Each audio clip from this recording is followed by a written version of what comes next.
Nous saluons dans le nom de Jésus de Nazareth. Nous avons cette lourde responsabilité en tant qu'homme de Dieu de vous éclairer, de vous orienter et de vous expliquer les situations et surtout la situation particulière de notre nation dans ces temps. Bien-aimés, nous allons faire une lecture dans le livre de Psaume 95. Allons acclamer l'Éternel, lancer une joyeuse clameur vers le rocher de notre salut. Allons devant de lui pour le célébrer avec des psaumes, lançons vers lui une joyeuse clameur, car l'Éternel est un grand Dieu.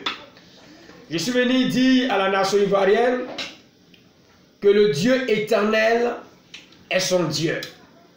Le Dieu de toute éternité qui ne meurt pas, mais qui vit pour des siècles et des siècles est son Dieu. Le Dieu créateur de la terre, des eaux est son Dieu. Je suis venu parler au cœur de cette nation pour que l'Ivoirien et l'étranger vivant sur la terre ivoirienne prennent conscience de qui est le Dieu de la Côte d'Ivoire. Pourquoi je dis que l'Éternel est le Dieu de cette nation? Parce que Dieu a fait de nombreuses révélations à ses serviteurs au sujet de la nation.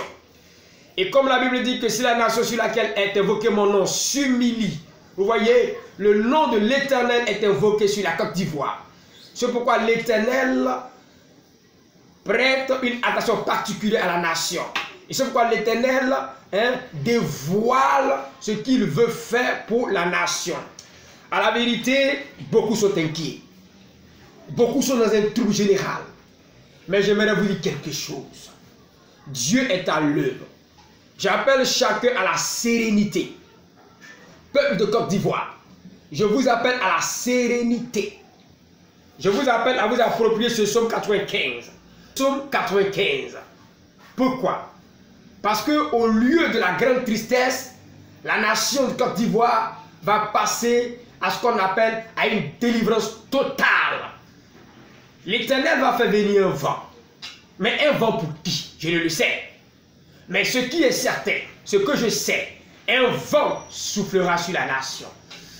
Mais ce vent va débarrasser cette nation, tout ce qui n'est pas à sa gloire spirituellement, tout ce qui n'est pas à sa gloire en idéologie, tout ce qui n'est pas à sa gloire qui a été installé comme immoralité. Quelque chose de fort va se produire dans la nation. Mais quelque chose de fort qui va être profitable pour nous, habiter cette nation. Que nous soyons ivoiriens, que nous soyons étrangers, séjournant en Côte d'Ivoire. Le projet de Dieu est que la nation se porte de mieux en mieux et qu'elle se développe dans une politique saine, dans une politique pure, afin que chaque citoyen, afin que chaque étranger vivant sur la terre ivoirienne puisse prospérer. Donc Dieu a un projet de prospérité pour la Côte d'Ivoire. Mais pour que ce projet de prospérité arrive à l'accomplissement, il faille que ce vent-là souffle.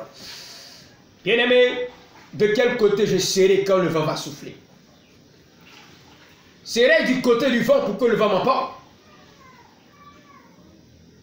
Serai-je couvert par le sang de Jésus? Serai-je dans une disposition où l'Éternel m'accueille favorablement? Il est temps que chacun d'entre nous commence à lever les mains vers le Dieu créateur. Parce que notre Dieu veut nous faire du bien et non du mal. J'appelle cette nation au calme, à la tranquillité. Que les cœurs ne se troublent point. Que les cœurs ne s'alarment point. Qu'aucune inquiétude ne soit dans les cœurs. Mais plutôt que les cœurs s'inquiètent. Ai-je honoré Dieu? Ai-je cherché Dieu? Car le temps de l'Éternel est arrivé pour la nation. Dieu va créer une situation afin que tout ce qui a été sémence négative soit débarrassé par ce violent vent. Tout ce qui n'est pas à sa gloire, il aura un nettoyage. Un nettoyage. Un nettoyage de la part de l'Éternel. Je ne parle pas de mort. Je ne parle pas de catastrophe. Mais je parle d'un doux vent. Mais d'un vent où la main de l'Éternel est dedans, d'un vent qui viendra pour séparer ce qui est bon de ce qui est mauvais, ce qui est pervers de ce qui est pur. Bien-aimé, il est temps que je m'interroge. Ai-je fait ce que Dieu veut? Ne suis-je pas un ennemi de l'Éternel Dieu? Ne suis-je pas celui qui peut être associé à une sorte de méchanceté? Bien-aimé, j'appelle chacun à comprendre quand le temps de Dieu est arrivé. La nation de Côte d'Ivoire ne doit plus s'inquiéter, mais elle doit plutôt acclamer l'Éternel, à s'approprier ce psaume 95. Au lieu de la tristesse, nous devons dire: Seigneur, nous te bénissons, Seigneur, nous t'adorons, Seigneur, nous te magnifions, parce que depuis un certain temps, tu nous as montré ta gloire, tu nous as montré ton immense force. Beaucoup se diront que je suis une fou. Beaucoup se diront: mais cet homme de Dieu ne voit-il pas la réalité? Au-delà de tout ce qu'on peut concevoir actuellement, au-delà de tout ce qu'on peut penser, au-delà de tout ce qu'on peut entendre, je suis venu vous dire que le temps de l'Éternel Dieu pour la délivrance totale et la stabilité de cette nation est arrivé. C'est un décret qui est signé dans les cieux et qui va s'accomplir. Côte d'Ivoire, je suis venu te dire que ton cœur ne soit peu troublé, mais plutôt lève-toi et chante des cantiques de joie, car le soleil de l'Éternel s'élève sur toi. Car la main de l'Éternel vient et te délivre de l'oppression. La main de l'Éternel vient et te délivre de ce qui n'est pas à sa gloire. Ton Dieu te positionne et ton Dieu va t'amener très loin. Ton Dieu va t'élever. C'est le moment de chercher l'Éternel. Bien-aimé, je vous en supplie, que chacun soit une position favorable. Que chacun soit une position favorable. Le grand de mes désirs, en tant que serviteur de l'Éternel, en tant que prophète de l'Éternel, c'est que chacun cherche le chemin de Jésus-Christ de Nazareth. Seigneur des seigneurs, roi des rois,